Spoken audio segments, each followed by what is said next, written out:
perspective of Karl Marx and Thorstein Veblen about the role of power in their perspective, in their view in economics. The first thing that I would like you to get from this presentation is that for Marx and Veblen, the starting point, the origins of this sphere that we call the economy, this quite strange social area that is independent from the state, independent from religion, independent from custom and tradition, this in some sense unique construction of modernity, that social field that we call the economy, the premise, the origins, the starting point of the economy is not the individual exchanging goods in a market under free contract. The starting point is not the individual making rational decision in the context of a scarcity, as Leonard Robbins famously defined economics. On the contrary, the starting point of economics, of this social field, is the despotic domination and exploitation of a business class over the expropriated majority. This is quite complex, like the expropriation, domination, exploitation. But the first idea that I would like you to get from here is that for Marx and Veblen, power, domination, is not only something that must be included in the discipline, but lies in the heart, in the nucleus of the economy. Must be, according to Marx and Veblen, the central point of the economic analysis. Okay? So that would be like the central premise that I would try to defend from the perspective of Marx and Veblen. I will define the concept of this domination, despotic control, and so on. But my presentation is going to be, in this sense, divided in two parts. The first one, I will try to make certain differences with neoclassical economics, what I think is the objective of neoclassical economics, and then a presentation or a brief introduction to what Marx and Veblen think about this discipline and the object of economics, which is the relation of exploitation. And hopefully in the last part, if I have time, maybe we can do like some examples about today, like how Marx would see today's society and Veblen. But starting with the first part, why did neoclassical economics take power, politics, the state, antagonism, domination out of their field of knowledge? In some sense, the origins of economics included the issues of power and domination. Classical political economy from Adam Smith, Adam Smith included the conflicts between capitalists, labor, and landowners. Even he developed a theory of the state. Previous to Marx, Adam Smith was the first one to say the state is nothing more than the institution that protect the rich against the poor. Before Marx, against Hegel, for example. In Marx, again, we of course find power relations. Also in Ricardo, the conflict between wage, the labor, and capital. Also, in John Stuart Mill, the distribution of income was not a technical outcome of the marginal productivity, of the factor of production, but was a social contract, was the outcome of the relationship of the social institution and economic institutions that were arbitrary, were contingent, and were dependent of the relationship that the agents established in the political arena. So why did this neoclassical or marginalist revolution took all these issues out of the discipline and just kept the objective of predicting certain economic outcomes? There is, of course, many answers to that. I will try to give you my perspective or the approach that I think is probably the more correct. Yep. And the way to start with this is to bring back, Milton Friedman. Milton Friedman, in Essays on Positive Economics, he said that the objective of economics as a discipline was to increase its precision and the scope of their predictions. So the objective of the economics as a science was to be as rigorous in their capacity of predicting economic outcomes. Even more, he said, actually, don't you worry about the institution, don't you worry about the premises that you take for granted. The premises can be completely false, and it doesn't matter. If we assume, for example, that individuals are rational and maximizers, it doesn't matter if that is true or not. What it matters is that those premises help us to make more rigorous our predictions. Even more, Friedman said there is a positive correlation between the strength of the theory and the irreality of our premises. You know, so it was like basically saying, don't you worry about the foundations of modern economic society. Don't you worry about trying to explain the evolution of economics. Just take certain premises that are useful for you to make predictions about the evolution of the market. Something similar we can find in John Neville Keynes, the father of John Maynard Keynes. He was the first one to make this typical distinction about normative and positive economics that you probably find in any textbook of economics, right?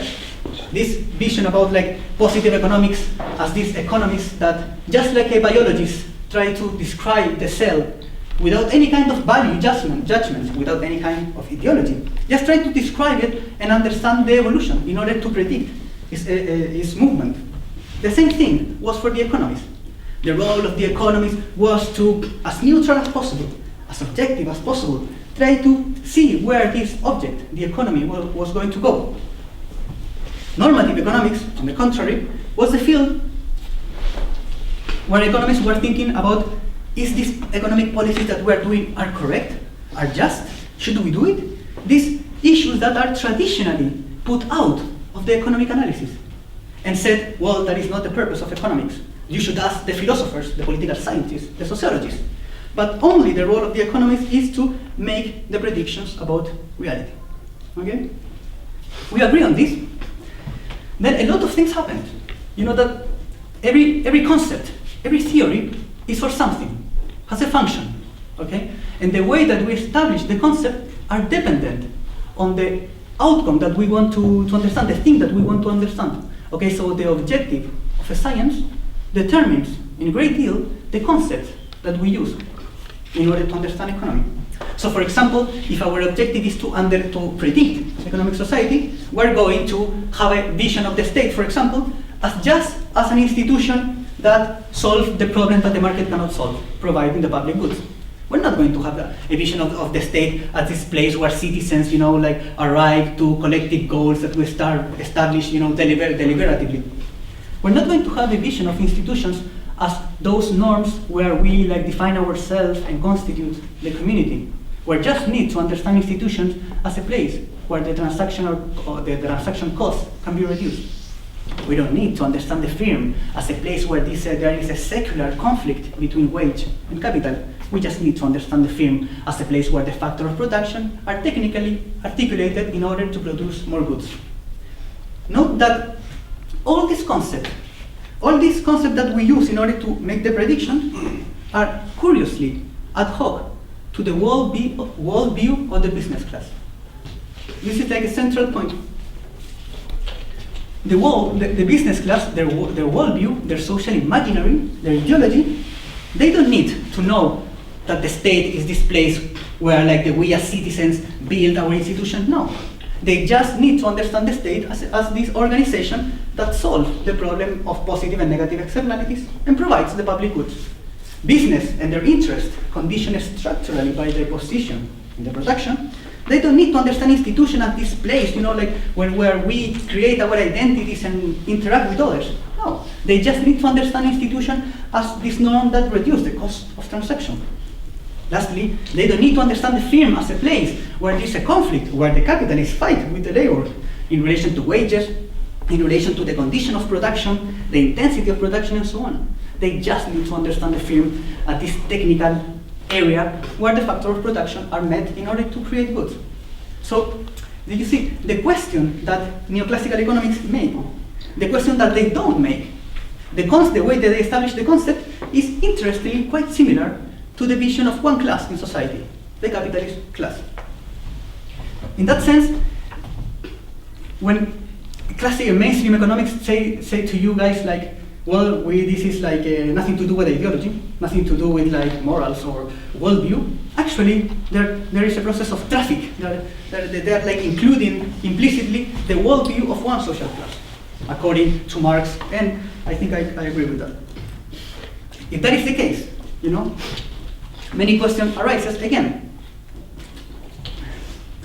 Is the role, if we agree on this, that mainstream economics has one objective, make predictions, taking the institutions and the social and economic order as given, what is the role then of, let's say, critical theory, of what Marx and Veblen would have said?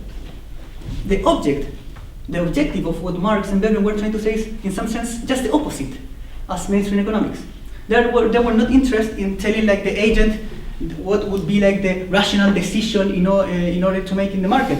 No, they were trying to put in question the premises of that perspective. If neoclassical economics make prediction taking as given the social institutions, critical theory would try to put into questions the social institutions in order to extend the scope of possibilities of the agent. So for example, instead of looking at the firm as this like technical place, that we see every day, where the workers and the capitalists are met and produced and so on, they would focus on the origins of the firm. They would focus on the power relations that emerge in the conflict between capital and labor. When Marx and Veblen talk about institution, they wouldn't care about the institution as reducing cost of transaction. They would see the institution as an outcome of a fight between social agents. Looking at the institution from this like power relation permit us to see them not as natural issues, as given, but as politically constructed. And then that opens the door for different alternatives. Foucault, like this father of structuralism and then post-structuralism, he said, very beautifully, he said, the role of critical theory is to show a window where we see a wall. It's quite poetic. But in that sense, that is actually the objective of critical theory. Now, again, if we agree on this, what would Marx say about the economy? The starting point of Marx is actually quite interesting. If you guys read Capital in the first part, he starts assuming a market situation where there is no monopolies, there is no oligopolies, there is no state intervention, and the firms are price takers, and the workers go freely to sell their labor power in the labor market. So it's in some sense a perfect market, right? There is no any kind of market power as they teach you in microeconomics. Marx is saying that in that context, what is hiding, what we don't see and is happening, is what he would call the exploitation and domination of one class over another. How can Marx reach this conclusion? Remember three things. Marx is telling us, first thing, there is a secret that the market is hiding from us. There is something that is happening and the market is not telling us, that we don't see directly in the market relations. The second thing is that this secret lies not in the market, but in another field, in the productive structure. Okay? So he's telling us there is a secret, the market is hiding something, we should look at the productive structure. And the third thing is that in that productive structure, we're going to see just the opposite as what market is telling us is happening. We're not going to see equal consumer and producer exchanging freely. No. We're going to see one agent that is forced to sell their labor power to the capitalists. We're not going to see freedom. The worker is going to be forced by their dependence on the capitalists for having a wage to sell their labor power. And we're not going to see property owners. The labor doesn't have any kind of property or control over the productive process. Is that clear? So, how can we understand, how can Marx, again, reach this conclusion? I will try to show you the basic tools that Marx used in order to analyze society. According to Marx, well, this is, I'm trying to go to the basic point of Marx. Let's think that power, when we talk about power means two things, or there are two definitions of power. First is power as capacity. For example, I have the power to do certain things. I have the power to change the nature in order to produce the goods that can help me to survive. So power understood as a productive capacity, as me having the possibility of act, okay? And there is a second view of power, that is power as domination, power as controlling something. So for example, we all have power. We are all productive forces. If I have a gun, I can force you to do the things that I want you to do, okay? So I can control your power. Is that clear? So two concepts of power. One as domination, and the other as production, okay? So according to Marx, we can divide societies if we want to understand the inner elements of society, we can divide it in three spheres. The first one is the spheres of the forces of production. I don't know how far.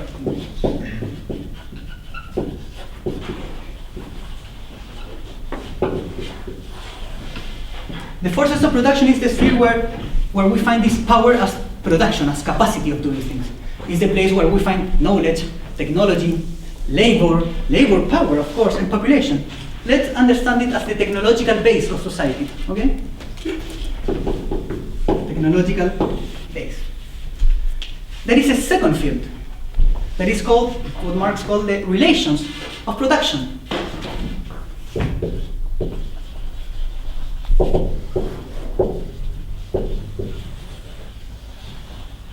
In the area of relations of production is where we determine how are we going to produce, who is going to keep the production, who's going to determine where we go, where we're going to reinvest, and so on. It's the field, to put it more easily, of the property rights.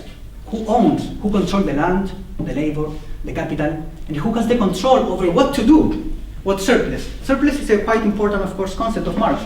In every civilized society, society has this amazing capacity of producing more than what it needs, of developing technology to produce, to save, to be able to save, okay? More than what we just need in order to survive.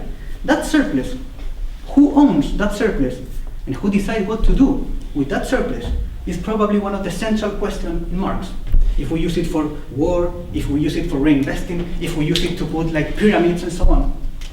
That is the field of the relations of production. Let's say the institutional order of the technological base. Are we in the same page, right? So, we are here.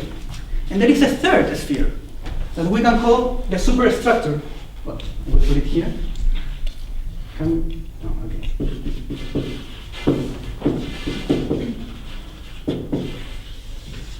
This superstructure, this like fancy word, is like the cement that links both relation of production and forces of production. It's talking about the state, who controls the means of violence, okay? Where is the sphere where we find culture, we find ideology, all those like symbols that legitimize the articulation of the relation of production and forces of production. Let's say this, the field, let's put it like very simply, the field of politics, okay? So it's here where like we find like the ideology justification, the ideological justification of certain relations of production, and a justification of why, for example, the feudal lord has the right to possess the surplus of the peasant. You know, because I come from God, my custom and traditions, force me to have that surplus, and people accept it. So this is like the cement of society. The articulation of these three elements, superstructure, relation of production, and forces of production, is what Marx defined as the mode of production. There are many modes of production: feudalism, capitalism, hopefully socialism, and so on.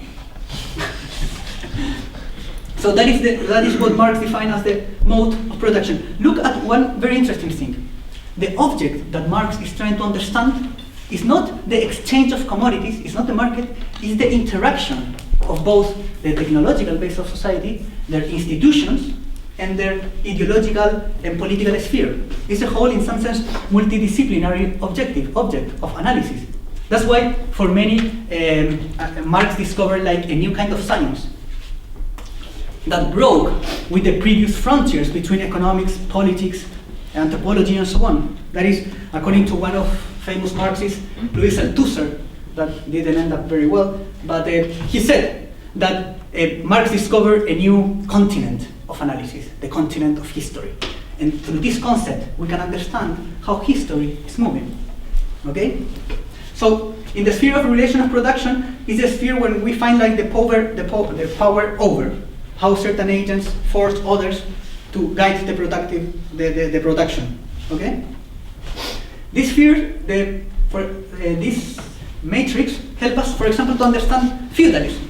In feudalism, the forces of production were basically craftsmen, quite basic technologies and ways of producing.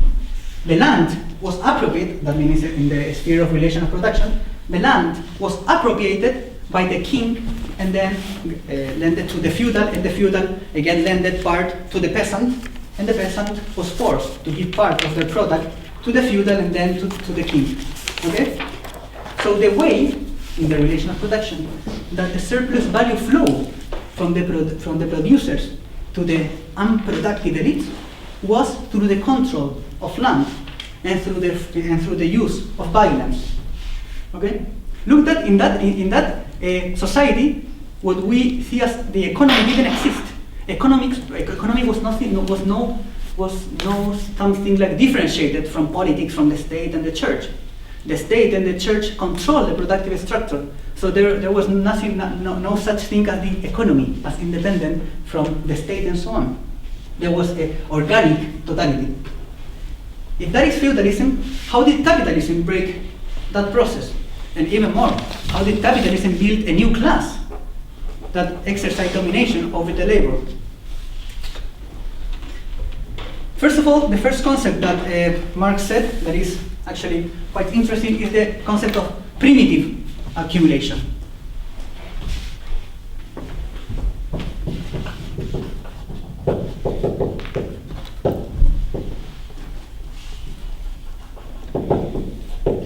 This process of personal ties of domination were destroyed by capitalism. Capitalism, in some sense, according to Marx, is a quite progressive force.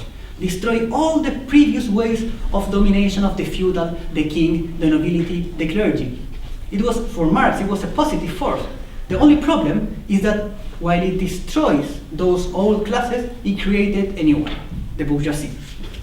And the bourgeoisie, the role of this like capitalist class was, or the way that it exercises power, was through the commodification of pretty much everything. The commodification of the principal factor of production. What do I mean by commodification? Basically, the process of primitive accumulation implied the expropriation, in some sense, stealing the means of production and the land, both from the old clergy and also from the peasant. There was a whole process of expropriation of these like lands that were used to be collective. Okay? Just a story, not of England, but I'm from Chile, and in Chile, where the capitalist like a revolution started, there were like some indigenous tribes in the south of Chile. They didn't have any kind of vision about what property was. Okay, everything, the land were like collectively owned. When the capitalists, the agricultural capitalists arrived and privatized the land in order to put shifts, like make profit out of it, the indigenous didn't have any kind of property vision, so they like trespass, the property and start taking the shift because it was collectively owned. What happened is that the agricultural capitalists say, no, they're stealing my basically means of production, my source of profit. And they brought the state and they killed them all. I mean, it's a Selkman, it's a very, very beautiful and at the same time sad history. But what I'm trying to say is that there was a process of commodification land, of privatization of land, that implied the expropriation of these all collective goods of society. And that process created the new proletarian. The new proletarian as an agent that the only thing that they had to survive was to sell their own labor power. So this, for example, indigenous, that he look at himself, see that there was no land to produce, there was nothing collective, everything was appropriated by a new social class. The only thing that he could do or she could do is to sell their labor power. So there we have the emergence of the labor market.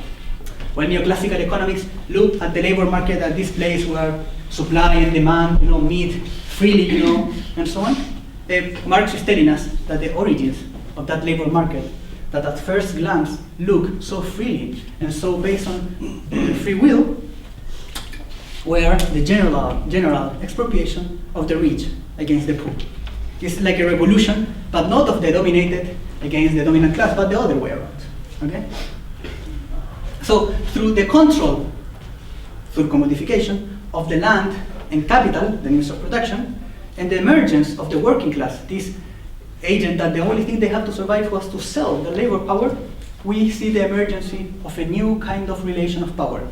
Not through the means of violence, not through forcing someone to work for them, but to the control of things, to the control of means of production. It's a more subtle, more refined way of control of other people's power, other people's labor power. Okay? So we have, basically, in the forces of production, we have like the Industrial Revolution, of course, that emerged with capitalism. Then we have the privatization of the means of production, the land, capital, which is like the sphere of the relation of production, and the emergence of this productive class, the only productive class, the workers, that were forced to sell the labor power to the capitalists. And not only forced to sell, but they were forced to produce more than what they received as a wage. They produce a surplus. And that surplus is the capitalist profit. That is, in some sense, the objective of capitalism. That's why Marx used these beautiful metaphors when he talked about capital as vampire. He started using this word, extracting other people's blood, labor, extracting from other people that kind of labor power as the main objective of capitalist accumulation. So we have, first of all, the scheme, this theoretical matrix. We have the primitive accumulation, the general expropriation, and the creation of the market society as the society that commodifies everything and privatize the central productive means in the hands of an emergent business class. Of course, this is a quite sad story about capitalism, right? That's why Marx said in the beginning, capital emerged in the world full of blood and sun from the head to the feet. But that is not all. There is another view of power that Marx developed. The workers, that is according to Marx, this has been criticized by marginalists, for example, the worker is the only source of value. Is the only agent that has the capacity of creating not only goods, but creating profit. It's the source, is what we talk about, the power as production, right? It's the only source of that. But in capitalism, something quite interestingly happened. The only source of production and value, workers, doesn't have any kind of control of what they are producing. The worker doesn't control the productive process. The rhythm and the logic behind it is determined by the business, by the profits logic. Okay? So the worker doesn't control the productive process. The workers, the only source of power, doesn't control where the profit or where the outcome of that production goes. That is again determined by the profits logic of the capitalist. Lastly, the worker doesn't control anything about their productive power. Their production, their power is completely alienated from themselves. Curiously, the only agent that has power is expropriated for any kind of control over their own power. That is what Marx understood as alienation, the process that the productive agent doesn't control anything of what they are producing. And the agent that appropriates and has the right to decide what are they going to do with the production is some unproductive agent, the capitalist, that just control the means of production. So we have alienated labor, another concept. And the last one that I will try to talk is a very strange concept, but I think is central, is the concept of fetishism. If we agree that labor is an alienated labor and my powers are expropriated, the agent that controls that labor, the capitalist, appear at first glance as having power by itself. When we say the capital is productive, the capital is the source of innovation and so on, we're attributing the owner of this means of production certain qualities that according to Marx, they don't belong to them. They belong to the workers producing the goods. That process where we attribute to certain agents certain powers that are not from them, and we give them certain powers, is what Marx defines as fetishism. Marx gives a very beautiful example that, for example, people that believe in God, and all that, when they eat, they are having lunch, many of them pray, and then say, thanks God, for giving me the food and all that. According to Marx, that is the pristine example of fetishism. I'm a worker and I'm producing the food. I have the food in my table, and I create in my mind another object that I call God. And then I say to God, God, thank you for giving me the food that actually I produce. So I attribute certain powers to this object, God. And not only I attribute certain powers, I take out my power, I take it out. I thank God for giving me the food that actually I produce. And not only that object, God, impose me certain codes of action, certain morals, and certain ethics. The object that I created in my mind becomes the subject, an agent, an active agent, while me, the agent, become an object of God. Do you follow? The same logic, according to Marx, happens in capitalism. The capitalists, who just control the labor power of others, appear in society as a powerful agent, as the capitalist is the powerful class, while in reality, the capitalist is only a class that appropriates the power and the labor of the real powerful class, that is the working class. That is like a very quick view about Marx's approach to power. Again, as a summary, the power lies in the worker is alienated from their power capacity, the capitalist appropriates the labor, and the capitalist appear as having power by itself. That process of inversion of fetishism and alienation, I think, lies at the nucleus of the economic analysis of Marx. Maybe then in the question we can talk about the concept of power in the state, the role of capital in the state, and so on. But that is, I think, the nucleus of the economic perspective of Marx about power. What about Thorstein Veblen? Thorstein Veblen, I wanted to link them because actually they have many things in common. But at the same time, they have like very interesting differences that I think complement Marx's points. Veblen, according to Veblen, the origins of wealth, and this is like a quite interesting difference with Marx, lies not in the worker. The productive agent is not the worker that is producing the firm, but the productive agent is all of us. That is what Veblen defined as the immaterial equipment of society, the technological base of society. Do you remember the technological base, the forces of production of Marx? According to Veblen, that technological base, the only productive base of the economic society, is the outcome of the knowledge of generations and generations and generations. It's a collective production. So no, I cannot like measure how much of Jose is in the production of certain good. That is an impossible action, because production is essentially a collective process of knowledge creation. So for example, in the pharmaceutical sector, we can say that the certain like medicament is produced by certain like research institutes. Generally, they're public institutes, by the way. But the research is also determined by the whole thousand of research that have been done previously by generation and generation of scientists, right? So in order to produce a medicine, they must have been a whole process of knowledge creation. Not only the direct creation from the universities or the research centers, but all the previous knowledge produced by society. And the problem is that then, with the like intellectual property rights, that good is appropriated by just one agent, the capitalist. All the production of society is appropriated by one agent through the control of the property rights. Okay? See like the contradiction between the collective process and the private appropriation. While in Marx, you can measure in principle how much part of the production is from the labor.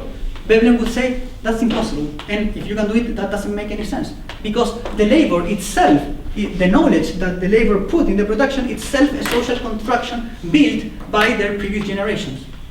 So in some sense, maybe Veblen is suggesting like no profits, just giving like equal wages to everyone, since we are all part implicitly in the productive process, even in this conversation.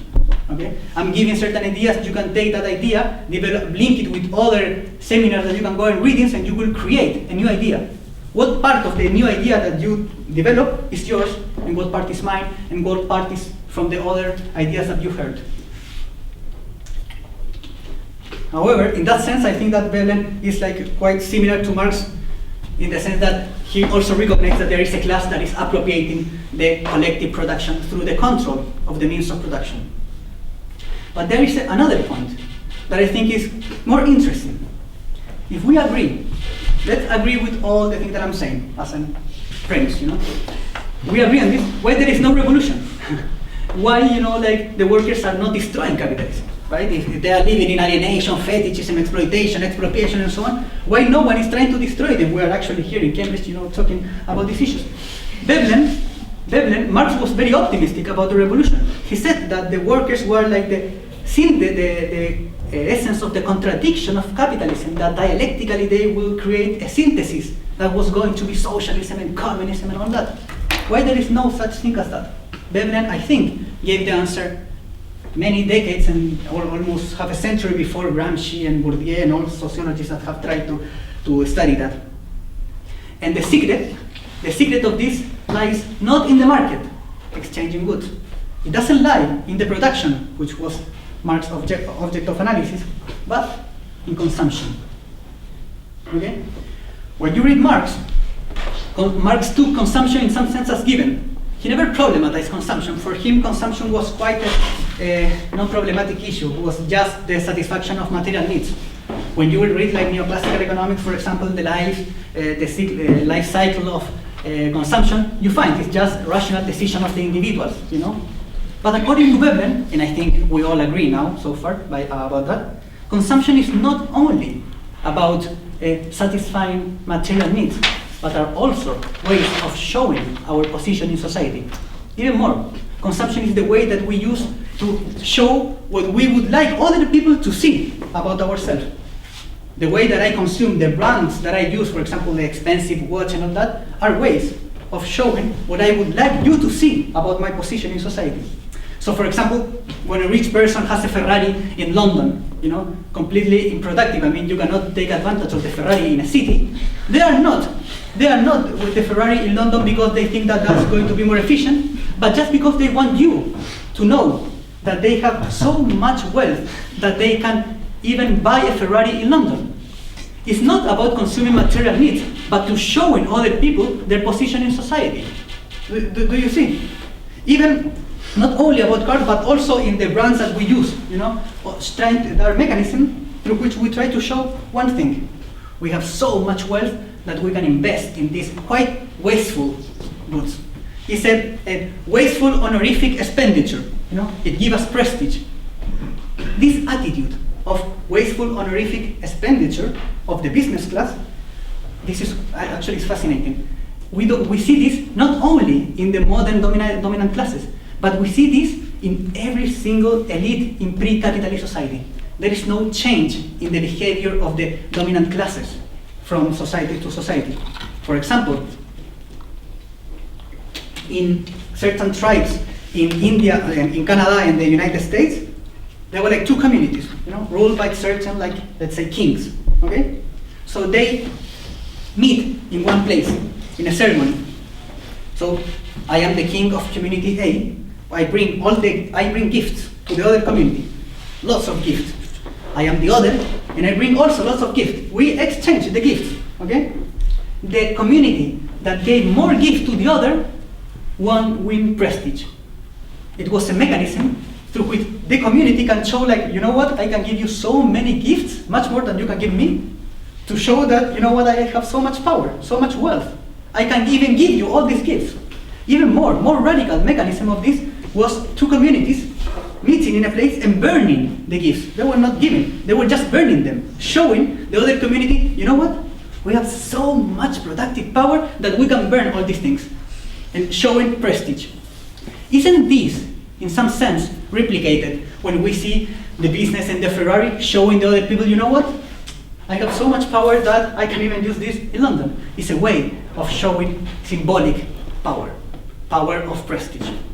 The problem with this is that if we agree that consumption is also a social phenomenon, culturally conditioned, the pattern of life that are going to be legitimate in a society, the legitimate kind of lives, are going to be determined by the elites. As the elite is the dominant class, their way of life, this wasteful kind of life, are going to be seen as the correct and the legitimate and the kind of life that gives us prestige. Why otherwise how can we otherwise explain the pirate brands? I don't know, like Nike, Nuke. Do you know, they think that they're very cheap clothes, you know, with the sign of Nike.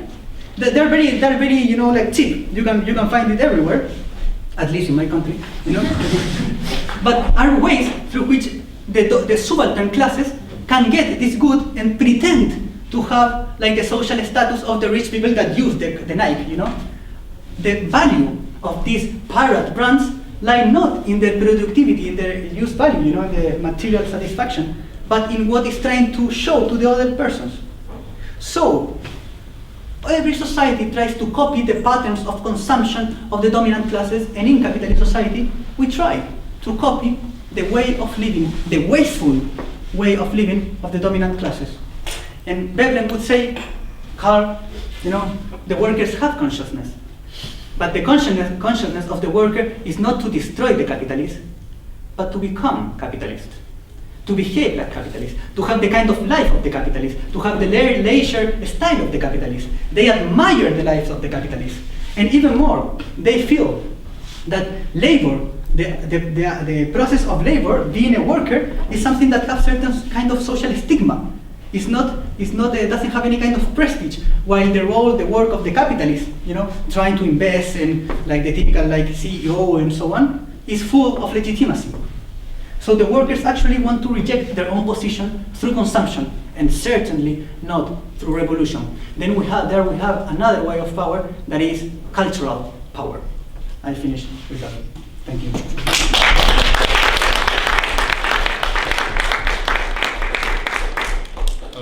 So we have 5 minutes for Q&A. They will probably be happy to stay afterwards and answer questions, hopefully. But we should be out within 5, 6, 7 minutes at most. 5 minutes. 5 minutes. Oh, sorry. Well, Jose, you can take some questions if you want. Oh, yeah. I mean, I think it's a really great review about Marxism. Yet I have two small things not to clarify, but that strike me a little bit. The first one, following Marx, no one is being stolen in the market. So the alienation is absolutely true, and I completely agree, but no one is stolen. Yeah. So why the capitalists get the surplus? It has nothing to do if they stole the labor in the market. What they do, they alienate, is a fair trade that they do in the alienation, and it's because the mortal jump they are doing in the market, the risk they take in selling the products, that they are able to get the surplus. Well, that's the first issue. The second issue is about the class.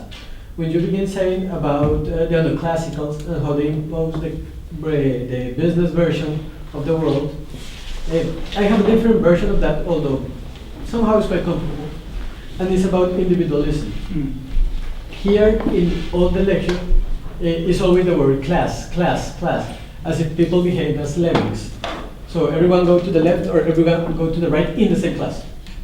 The issue, or what happened after, is that what Jevons, Valras, and Menger did was say, what happens if people can decide by themselves? A little bit like putting a freedom argument. Yeah, of course. And in that freedom argument, you say you have certain ideas, certain priorities, certain preferences, the other ones have certain others. So it doesn't matter who's the beggar man or who's the rich one, it just matters how they are and which are their traits.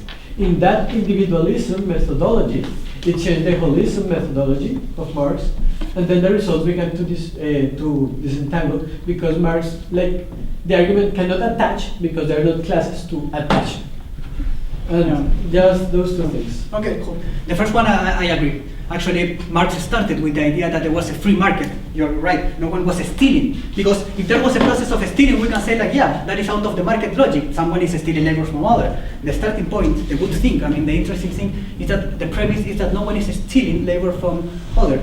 The thing is that the secret of that is that the worker has this capacity of producing more value than the one it needs to reproduce. And that gap is the surplus value. Okay? So that's how Marx tried to solve the issue of if there is no one stealing labor from another, how can there be surplus? The second part, actually many analytical Marxists have tried, I think quite successfully, to make an individualist use the methodological individualism to understand social classes. They bring back, individualism, methodological individualism, rational choice, even, and game theory, even, to Marxist analysis. The thing of class, that's one way to see class, because we can see class in so many ways. For example, we can see class as the position that we have in the productive structure. So I can be completely free. By the options that I have available are determined by the position that I have in the productive structure. So it doesn't matter if the worker, for example, thinks that that he or she belongs to the working class. But the only thing that matters is the position that they occupy in the productive structure. So there we can include the idea of freedom. Certainly, the individual is free to do whatever he wants, even if he wants or she wants to be class consciousness or not. The point is that the horizons of material possibilities of that agent are conditioned by their position in the division of labor. That is one perspective of class. Another perspective we can see like more subjective vision of class that we can discuss later for think of time, but we can discuss. Yeah, I'm terribly sorry, but we have to vacant the room. So if you're happy to continue discussing with Jose, I'm sure he's available for that, but we should take that outside. Okay. Thank you, Jose.